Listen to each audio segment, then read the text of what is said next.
Salut. Est-ce que tu te sens fatigué, épuisé, découragé? Est-ce que tu as perdu ta flamme entrepreneuriale? Si on est un dimanche soir et que tu te traînes les pieds et tu n'as pas le goût de travailler le lendemain, alors que c'est ta propre entreprise, il y a quelque chose qu'il faut qu'on change parce que ça veut dire que ta flamme est éteinte. Il y a quelque chose qui n'est pas correct. Qu'est-ce qui se passe dans ce temps-là? Pourquoi on se retrouve là? Et surtout, comment on fait pour changer ça? Alors, je te parle de tout ça dans cet épisode, mais surtout, il y a un ingrédient que peut-être que la plupart des gens connaissent pas et qui fait qu'en fait, c'est pas tout raviver sa flamme. Parce que si tu veux vraiment triper dans ton entreprise, il y a un petit plus. Je t'en parle avant la fin de l'épisode.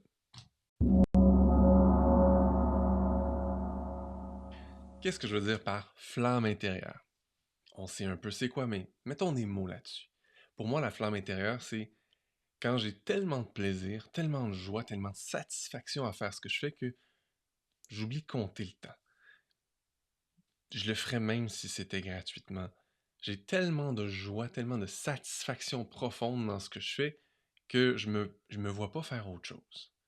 À l'inverse, à l'inverse, si je me retrouve, puis je me retrouve sur Facebook ou Instagram ou Twitter ou peu importe ton média social, puis je brûle du temps, il y a quelque chose qui va pas. Si je me retrouve à regarder les autres puis à me dire « Oh mon Dieu, que leur vie a tellement l'air mieux que la mienne », il y a quelque chose qui va pas. Si je cherche des échappatoires, puis j'ai envie d'être ailleurs, mais pas ici, pas en train de faire ce que je fais. Si je regarde mon agenda, puis je me dis ah non, pas ça, ah non, pas ça, ah non, pas ça. Ça, c'est l'inverse d'avoir une flamme bien allumée. Donc, on a de la clarté là-dessus. J'espère que tu es du côté waouh, je tripe ma vie. Mais si tu es du côté où je ferais bien autre chose, cet épisode-là est pour toi. Premièrement, qu'est-ce qui fait qu'on perd notre flamme? Qu'est-ce qui fait que notre flamme peut s'éteindre? La première chose que je vois souvent chez mes clients, c'est qu'ils se mettent trop de pression. Trop de pression à réussir, trop de pression à atteindre les résultats. Ça et le fait que souvent, on s'identifie à nos résultats. Hein, en tant qu'entrepreneur, on peut se dire, ben oui, mais c'est la seule chose que j'ai, mes résultats. Non, non. Il y a comment tu te sens dans ce que tu fais, l'impact que tu as sur les gens, que tu aides vraiment, le fait que tu changes des vies, le fait que tu fais quelque chose, en fait, que normalement, si tu le fais, c'est parce que tu l'as choisi, tu as décidé de créer ton entreprise, tu as décidé de faire ça. Qu'est-ce qui fait que tu as choisi de faire quelque chose qui te fait plus plaisir? Ou peut-être que ça te faisait plaisir, mais que maintenant, il est temps pour toi de passer à autre chose. Ça, c'est un autre point vraiment important.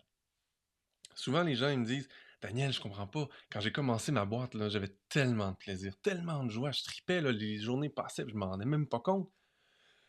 Puis je sais pas ce qui s'est passé, mais au fil du temps, je me suis essoufflé, j'ai moins le goût. Puis là, en fait, j'ai plus envie de faire ça. Ça, c'est parce que la vie, c'est pas un chemin droit. Si c'était un chemin droit, ça serait plate. Hein? C'est pour ceux qui font Montréal-Québec sur la 20, là, c'est un gros chemin droit. C'est vraiment plate. T'as besoin d'avoir un bon livre audio ou quelque chose ou des gens avec qui parler parce que sinon, c'est long, longtemps. Donc la vie, c'est pas ça. La vie, c'est souvent des courbes, des montagnes, des trucs, des obstacles à surmonter. Puis des fois, la vie, elle nous fait prendre un grand tournant. Puis le tournant, il revient pas après. C'est un grand tournant, puis on shift, on s'en va dans une autre direction. Mais des fois, on est tellement occupé dans le day-to-day, là, dans le quotidien, à faire ce qu'on fait. Hein, en anglais, ils disent le grind. On fait, qu'on n'observe pas que, tu sais quoi, il y a quelque chose qui manque. Tu sais quoi, je me sens plus attiré vers ça. Tu sais quoi, il faudrait peut-être que je change un peu ce que je fais. Je fasse évoluer ce que je fais vers cette direction-là pour suivre un peu là où la vie m'amène. Mais si tu fais pas ce choix-là, ou si tu prends pas le temps de t'arrêter, puis tu continues à faire ce que tu faisais, ben tu t'en vas dans le champ. Le chemin s'en va à droite, mais toi, tu t'en vas dans le champ. Puis c'est ce qui fait que des fois, on s'éloigne, en fait, de notre essence, de qui on est vraiment. On, on perd du sens, en fait. C'est comme si ce qu'on fait n'a plus de sens parce que ce qui aurait du sens pour nous, il est par là-bas, mais on... Puis là, si ça a pris vraiment longtemps avant que tu t'arrêtes, puis tu te donnes le droit, ça se peut qu'il soit rendu loin, ce truc-là. Ça se peut qu'il y ait un gros gap, je te le souhaite pas, mais ça arrive. Il y a des gens qui arrivent vers moi des fois, puis ils sont loin de leur truc. Parce que ça fait trop longtemps qu'ils se forcent à faire quelque chose, tout le temps la même chose, parce qu'ils sont bons, ils sont reconnus, ils font de l'argent. Ils ont trop à perdre s'ils laissent tomber ça. Mais pourtant, tu as tout à gagner en faisant évoluer ton entreprise vers ce qui te fait vraiment triper. Puis pour moi, c'est vraiment truc fondamental. Pour que tu aies une flamme forte, pour que tu aies envie de faire ce que tu fais, faut que ça ait du sens pour toi. C'est très spirituel, mais c'est très vrai. Les gens qui font les choses parce qu'il faut, qui les font parce qu'il faut faire de l'argent, ils s'épuisent à faire ça. Ils deviennent malades, ils trouvent une façon de s'en sortir parce que ça n'a pas de sens. C'est important pour un humain que ce qu'on fait ait du sens pour nous, qu'on ait l'impression d'apporter une contribution importante au monde. Sinon, on se sent pas bien, on s'éteint. Puis, donc, on perd notre flamme. Donc, si tu te mettais trop de pression, hein, tu n'as peut-être pas eu les résultats que tu voulais avec ton programme, ton accompagnement, tes ventes, ou même juste tes clients, ils n'ont peut-être pas atteint les résultats que tu voulais pour eux, peut-être que tu voulais trop pour eux, plus que peut-être que tu te mettais trop de pression. Donc, c'est important de relativiser, de prendre un peu de recul et de relâcher là-dessus. Si, si tu laisses les commentaires négatifs des autres aussi t'atteindre, ça aussi c'est un point important. J'ai vu des gens qui allaient super bien, qui étaient dans leur truc, qui avançaient, mais ont encore des petites blessures qu'ils n'ont pas réglées. Puis là, il y a des gens qui disent des trucs, qui les critiquent, qui les dénigrent, puis ils se laissent écraser par ça. Mais ça n'a pas rapport. Peu importe ce que les gens pensent. Ce qui est important, c'est est-ce que toi, tu es bien dans ce que tu fais? Est-ce que tes clients sont satisfaits du service que tu leur offres? C'est la seule chose qui compte. Après ça, si quelqu'un d'autre, de tierce, qui te regarde, que ce soit un compétiteur, un ami, quelqu'un de ta famille, qui te critique, qui te juge, qui... laisse-toi pas écraser par ça. Concentre-toi sur c'est qui les clients que j'aide. Est-ce que ces clients-là sont satisfaits de ce que j'offre? Si oui, c'est vraiment la seule chose qui est la plus importante. Ça, puis le fait que toi, tu aies du plaisir en offrant ce service-là, en offrant ce programme-là, peu importe ce que tu fais. C'est vraiment là qui est toute la richesse, en fait, de ta vie. Peu importe ce que les gens vont dire. J'oserais pas les appeler des trolls, c'est pas toujours des trolls. Souvent, c'est des gens qui veulent ton bien, hein, ils partent de leur perspective limitée, ils sont pas dans ton monde, ils sont pas dans ta réalité, ils disent des commentaires selon leur perspective, mais c'est des commentaires qui, si tu les écoutes et que tu les crois, ça va t'écraser et ça peut éteindre ta flamme. Ne laisse pas les autres éteindre ta flamme. Reconnecte à ton pourquoi. Pourquoi tu fais ça? Tu vas avoir beaucoup plus de plaisir. Donc, mets-toi pas de pression, ne veux pas plus que tes clients, détache-toi de tes résultats. Tu n'es pas tes résultats. Tes résultats sont là pour t'enseigner des choses. Des fois, tu as des super bons résultats, puis ça fait exactement ce que tu t'attendais. Des fois, ça ne donne pas les bons résultats. Et c'est correct aussi. Mes plus gros échecs dans ma vie, t'en as peut-être pas entendu parler parce qu'on se vante rarement de nos échecs. Mes plus gros échecs dans ma vie ont été les plus grands professeurs pour moi et m'ont amené à faire des prises de conscience puis à m'améliorer, à améliorer mon offre, à améliorer ce que je peux faire pour les gens. Et si j'avais pas vécu ces échecs-là, je serais pas où je suis aujourd'hui. Puis j'aurais pas le succès que j'ai aujourd'hui et j'aurais surtout pas autant de plaisir que ce que j'ai aujourd'hui. Donc c'est important de pas prendre les échecs comme je suis un échec, mais non. Ce projet-là, ce truc-là a été un échec selon ce que j'avais comme attente, mais ça veut pas dire que moi, je suis un échec. Ça veut juste dire que ça marche pas comme je voulais. Et là, tu peux prendre le temps d'apprendre de ça. Mais quand tu te dissocies des résultats, c'est tellement plus facile d'apprendre tout ça. Et le dernier point là-dessus, c'est vraiment, as-tu écouté les signaux de la vie? Hein? La vie t'envoie des signaux, puis si t'écoutes pas, des fois les signaux sont pires. Donc, quand je vois les gens qui me disent j'ai perdu ma flamme, souvent, c'est pas juste ça. C'est j'ai perdu ma flamme, je fais moins de ventes, j'ai moins de revenus, je commence à stresser financièrement. Oui, tout ça, ça va ensemble en fait, parce que c'est comme si la joie, la satisfaction, le fait d'être toi, pleinement toi, ça, c'est une énergie créatrice. Ça attire l'attention, ça attire l'argent, ça attire les clients. Si tu te laisses écraser, puis t'es down, puis ta vibration baisse, ça repousse les gens, en fait. Les gens vont le percevoir consciemment ou inconsciemment que t'es pas dans une bonne vibe et ils vont t'éviter, malheureusement. Donc, prends conscience de ton pouvoir créateur et observe que, OK, il y a des choses que je peux changer déjà là. Maintenant, comment on fait pour retrouver sa flamme? C'est important, hein? C'est le but. La première chose, c'est arrête de stresser. Ouais, Daniel, c'est facile à dire. Oui, non, mais l'important, c'est commencer à prendre le temps de lister qu'est-ce qui te stresse dans ta vie. Parce que c'est pas vrai que du jour au lendemain, tout est terrible. Il y a probablement eu une progression vers hey, tu sais quoi, je t'écœuré. Avant d'arriver à je t'écœuré, c'est important de prendre des notes. Qu'est-ce qui t'irrite? Qu'est-ce qui te gruge de ton énergie? Qu'est-ce qui te gruge de ta joie dans ton quotidien? Puis on peut faire un exercice ensemble. Je t'invite à prendre une feuille de papier, une application de notes, peu importe ce que c'est, Et prends le temps, juste 2 minutes. Aujourd'hui, est-ce qu'il y a eu des choses qui m'ont irrité, qui m'ont fait chier? Si oui, note-les. Cette semaine, est-ce qu'il y a eu des choses qui m'ont irrité, qui m'ont fait chier, que je veux plus faire, que j'ai pas envie de faire? Parlez-moi en plus, je t'écœure. Note-les ces choses-là. Ce mois-ci, recule comme ça dans le temps, c'est plus frais ce qui s'est passé hier, mais s'il y a des choses qui t'ont vraiment dérangé dans le dernier mois, prends le temps de les noter. Et là, prends le temps pour chaque point que tu vas avoir noté de regarder qu'est-ce que tu peux faire à propos de ça.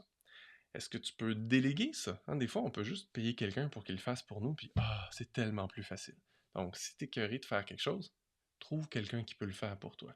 Oui, mais Daniel, je commence à manquer d'argent. Justement, si tu commences à manquer d'argent parce que tu fais des moins bonnes ventes, parce que ton état émotionnel n'est pas bon, parce que tu perds ta flamme, ben la façon la plus simple de la retrouver, c'est délègue les choses qui t'écœurent pour que tu puisses te concentrer sur ce qui t'apporte de la joie, ce qui donne du sens à ta vie. Ça, c'est première étape. Donc, enlève ce qui te fait du stress. Donc, délègue ce que tu peux déléguer. Le deuxième point, c'est, tu vas le trouver dur, mais il faut que je te le dise, laisse tomber les choses qui marchent pas. Laisse tomber les choses qui t'apportent plus de plaisir. C'est pas vrai. Euh, je le vois, je vais finir ma phrase. C'est pas vrai que tout ce que tu fais en ce moment est aussi important. Ok. Moi, je vois ça souvent, surtout les gens que ça fait longtemps qu'ils sont en affaires, ils ont accumulé plein de choses. Ils ont tel programme, telle communauté, tel truc, tel groupe Facebook, tel ci, tel ça. Puis là, tu regardes la liste de ce qu'ils ont à faire, c'est énorme. Puis chaque item, sur le moment, quand ils l'ont créé ou mis en place, ça avait du sens. Mais 5 ans après, 10 ans après, ça n'a peut-être plus de sens. Donne-toi le droit de fermer des portes. Laisse aller des choses. C'est pas vrai que si tu faisais ça il y a 10 ans, que ça a encore du sens aujourd'hui. C'est pas vrai. Donc, donne-toi le droit d'arrêter des projets, d'arrêter des groupes, d'arrêter des communautés. Oui, des fois, il y en a qui te rapportent un peu d'argent, mais tu vas voir que plus tu t'éparpilles sur plein d'affaires qui te rapportent un peu d'argent un peu partout, plus tu t'épuises, moins tu as ta flamme. Laisse aller de plus en plus de trucs, concentre-toi sur ce qui t'apporte le plus de sens. Et tu vas voir que tu vas avoir plus d'attraction, plus de satisfaction, ta flamme va se rallumer et tu vas attirer plus de gens comme ça. Hein. C'est une question de vibration en fait. Plus je me sens heureux, bien et satisfait, plus je peux me concentrer avec joie sur ce que je fais, plus j'y mets mon énergie, plus je fais du mouvement, plus j'attire l'attention, plus j'attire des gens, plus j'attire de revenus. À l'inverse, si ta flamme s'éteint, ça t'écoeure, ça te tente plus, les gens vont le percevoir. Donc, fais pas des choses qui t'écoeurent parce que ça te rapporte un peu d'argent. Prends le temps et donne-toi le droit de fermer des portes, arrêter des projets, mettre des choses de côté, terminer des choses. Ça va faire de l'espace dans ton mental. Ça va te donner plus d'espace pour respirer, plus d'espace pour avoir de la créativité. Ça va te libérer d'un poids. Et encore là, ça va te ramener encore à te permettre de te concentrer sur ce qui t'apporte de la joie, ce qui donne du sens à ta vie dans ton entreprise. Ensuite, l'autre chose que tu peux faire, c'est, comme je te l'ai dit au début, te détacher des résultats. Mais si tu as de la difficulté à te détacher de tes résultats, que tu t'identifies trop à tes résultats, va chercher du coaching, de l'accompagnement thérapeutique, parce qu'il y a peut-être des blessures en tout ça qui font que tu n'arrives pas à dissocier le résultat de qui tu es, de ta valeur. Ta valeur n'a rien à voir avec tes résultats. Tu es toujours un être merveilleux qui fait de son mieux.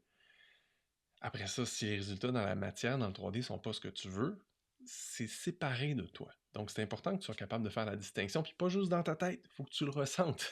Si quand je te dis, tu fais oui, c'est vrai, mais que ça fait quick en dedans, puis t'es pas bien parce que t'as pas réussi le résultat que tu voulais, t'as pas fait la dissociation. Donc, va chercher de l'aide pour te dissocier de tes résultats. En fait, ceux qui ont les meilleurs résultats, c'est souvent des gens qui sont complètement détachés des résultats. Ils font les choses pour le plaisir. Ils les font parce que ça leur tente. Ils le font parce que ça les inspire puis qu'ils triplent leur vie.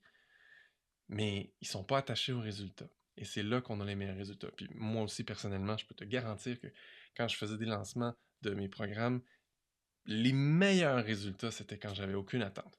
Quand je me lançais dans l'aventure juste pour l'aventure, parce que j'avais envie de faire ça, j'avais envie de partager ça, j'avais envie de guider des gens, il n'y avait aucune notion d'argent, aucune notion de il faut que j'ai autant de clients ou tant d'argent. Il y avait juste j'ai de la joie à faire ça, je suis là pour vous. Ça a été toujours mes meilleurs résultats. Et c'est ce que je vois chez mes clients aussi.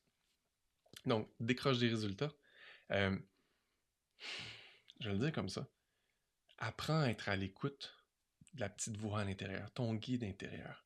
Hein, quand je te dis des fois que la vie t'amène ailleurs, c'est pas la vie à l'extérieur de toi, puis elle t'a pas consulté. Non, non, c'est toi, en fait. Toi, à l'intérieur de toi, t'as une petite voix qui t'invite à quelque chose. Est-ce que tu prends le temps d'écouter cette petite voix-là à l'intérieur de toi? Hein? J'ai un fauteuil ici, je m'en sers tous les matins. Moi. Je prends un moment tous les matins, je médite. Après ça, je fais des affirmations. J'ai tout un petit rituel pour me mettre dans un mindset positif, fort. Mais c'est pas dans l'ego, c'est pas dans le mental. C'est avant tout, je reconnecte à moi, à mon âme, à mon essence, à qui je suis, qu'est-ce que j'ai envie d'être ici maintenant, à cette étape-ci, à ce moment-ci de ma vie. Et ça évolue. C'est pour ça que tu vas le voir d'ailleurs sur mon site qui évolue, sur mes offres qui évoluent, sur mon message qui évolue, parce que je suis continuellement à l'écoute de ça. Je suis rendu où maintenant dans ma vie? Qu'est-ce que j'ai envie de mettre dans le monde? Qu'est-ce que j'ai envie de faire avec les gens? Et ça évolue. Mais pour ça, il faut que tu prennes le temps d'être à l'écoute de ça. Donc, si tu le faisais pas parce que tu es trop occupé, parce que peut-être tu t'éparpillais, faisais beaucoup de choses parce que il faut, mais plus tu vas enlever des il faut dans ton agenda, dans ton assiette, plus tu vas avoir de la place pour trouver un fauteuil, t'asseoir, puis juste être à l'écoute. Puis capote pas sur ah, il faut que j'apprenne à méditer, puis je tape toi sur la tête parce que t'arrives pas à faire le vide. Non. Des fois, méditer, c'est juste t'asseoir, puis OK. À quoi j'ai pas porté attention, là? Qu'est-ce que j'ai pas écouté encore? Qu'est-ce que mon âme a à me dire? Ou tout simplement, qu'est-ce qui me ferait le plus triper en ce moment-ci de ma vie, là, aujourd'hui, dans mon entreprise? Qu'est-ce qui m'apporterait vraiment de la joie et de la satisfaction? Puis des fois, la réponse, ça vient pas tout de suite. La réponse, ça vient avec le temps. Donne-toi ce temps-là pour que tu aies l'espace et le temps pour être à l'écoute de ça, puis découvrir, en fait, à quoi tu te sens interpellé. Où est-ce que la vie t'amène? Surtout, ce que j'ai envie de te dire, c'est ne te presse pas. Je sais que quand on est dans un état comme ça, où est-ce qu'on se sent déprimé, la flamme n'est pas là, on voudrait des résultats tout de suite, on voudrait retrouver notre énergie, puis notre joie, puis notre flamme tout de suite. Mais la réalité, c'est que ça prend du temps. On y va petit pas par petit pas. Donc, tu as déjà plein de trucs pratico-pratiques que je t'ai donnés, que tu peux mettre en place, que tu peux faire. Et quand tu vas avoir fait ça, tu vas avoir de l'espace, tu vas être à l'écoute de ta petite voix. Ça se peut que tu aies besoin, surtout si tu es très éloigné de ce qui t'apporterait vraiment de la joie, ça se peut que tu aies besoin de réapprendre à te connaître, en fait. Ce que j'ai vu souvent, c'est ça, c'est on s'est perdu dans quelque chose, dans le faire, dans le il faut que, puis là, on oublie d'être à l'écoute de la petite voix. Puis là, quand on recommence à écouter la petite voix, des fois, on dit, mais je sais pas, en fait, ce que je voudrais vraiment.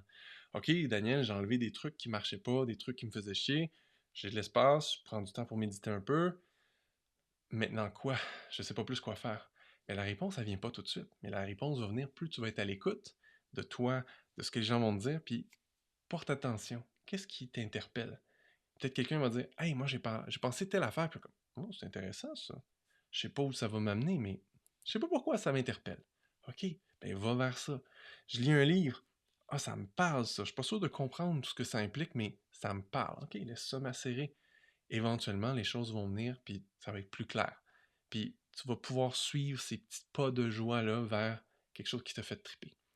Quand tu as lancé ton entreprise la première fois, là, souviens-toi, tu te souviens peut-être du fait que ah, j'avais une idée géniale, puis je l'ai mis en application, puis ça a bien fonctionné. Cool, mais recule avant ça. Avant que l'idée géniale soit super claire, puis tu saches exactement comment l'articuler, puis tu aies la force, puis le courage de te lancer dans cette aventure-là, il y a eu des étapes avant ça. Il y a eu une graine qui a grandi, qui a fleuri, puis à un moment donné, c'était tellement fort que tu n'as pas eu le choix, tu l'as mis de l'avant, tu l'as partagé, tu as créé ton entreprise pour ça. Mais dis-toi que c'est ce même chemin-là. Ne te tape pas sur la tête si tu es rendu loin, loin, loin de ta joie, de ta flamme. Dis-toi juste, OK, bon, j'ai appris quelque chose, je ferai plus ça. J'attendrai plus que mon chemin de joie soit tellement loin, puis que je m'éteigne. Dès que je vais sentir que, ouf, ça fait une semaine, 2 semaines, un mois, que là, il y a des choses qui me tapent sur les nerfs, puis je suis de moins en moins satisfait dans ma propre entreprise, je vais être plus à l'écoute, puis je vais voir qu'est-ce que je peux déléguer, laisser aller, arrêter, puis je vais être à l'écoute de qu'est-ce qui me ferait plus triper encore que ce que je fais en ce moment. Donne-toi le droit de remettre en question ce que tu fais, comment tu le fais, pour faire quelque chose qui donne plus de sens à ta vie. C'est vraiment ça. Les entrepreneurs qui ont le plus de succès, plus de joie, puis qui prospèrent sur le long terme, c'est des gens qui sont capables d'être à l'écoute d'eux-mêmes, qui se donnent le droit d'être eux-mêmes, qui s'affirment, qui s'assument et qui vont jusqu'au bout de leurs rêves, qui ne s'arrêtent pas par des croyances limitantes.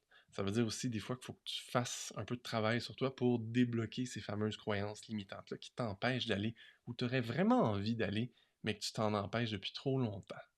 Donc, prends le temps. Puis, le dernier point, si tu veux vraiment triper dans ton entreprise, même si tu as ta flamme, il manque un petit truc. C'est de voir ça comme un jeu. Je sais que ça sonne bizarre. Vois ça comme un jeu d'adulte. Pas un jeu kinky, là, juste un jeu d'adulte. Quand on joue, il n'y a pas d'attente nécessairement. Quand on joue, on est juste dans le moment présent, on a du plaisir, on fait quelque chose pour le plaisir de le faire. Retrouve ça. Cultive ça. Quand tu fais les choses pour le plaisir, quand tu fais ton travail pour le plaisir parce que ça t'apporte de la joie, de la satisfaction, pour toi personnellement, puis le voir dans les yeux de tes clients, tout le reste va se mettre en place. Évidemment, on parle pas de pensée rose ici, là. Il faut que tu saches comment vendre, il faut que tu saches comment mettre un prix sur tes offres, il faut que tu saches comment mettre en application ces choses-là. Ça, c'est des trucs de base, des compétences, on va dire. Mais une fois que tu as les compétences, laisse de côté tout le reste. Donne-toi le droit de jouer. Si tu vois ton entreprise, si tu vois ce que tu fais comme un jeu, pas un jeu qu'on ne prend pas au sérieux, un jeu dans lequel on se met tout notre corps, toute notre âme, toute notre être, parce qu'on tripe tellement, là, on est investi dans notre jeu. On joue à fond. Quand tu vois ça comme un jeu, tout est plus facile. Donc, je t'invite à cultiver ça, te donner le droit de vivre ça comme un jeu. J'espère que cet épisode-là va t'avoir inspiré. L'exercice que je t'ai fait faire pour trouver ce que tu n'aimes pas, puis définir comment tu t'en débarrasses, est-ce que tu le délègues, est-ce que tu l'arrêtes, là? Dis-toi que tu peux faire la même chose en positif. Commence à prendre des notes sur les choses que tu aimes faire, qui sont peut-être en ce moment à l'extérieur de ton entreprise, puis regarde si ces choses-là, tu peux en mettre un peu dans ton entreprise. Que ce soit des trucs artistiques, des trucs différents, donne-toi le droit d'intégrer ces choses-là, tes passions, tes joies dans ton entreprise. Encore là, ça revient à te donner le droit d'être toi unique et de t'affirmer. Do ba do ba do ba do ba do ba do ba do ba do boo do a boo ba do ba do boo ba do a do ba do ba do a do ba do ba do.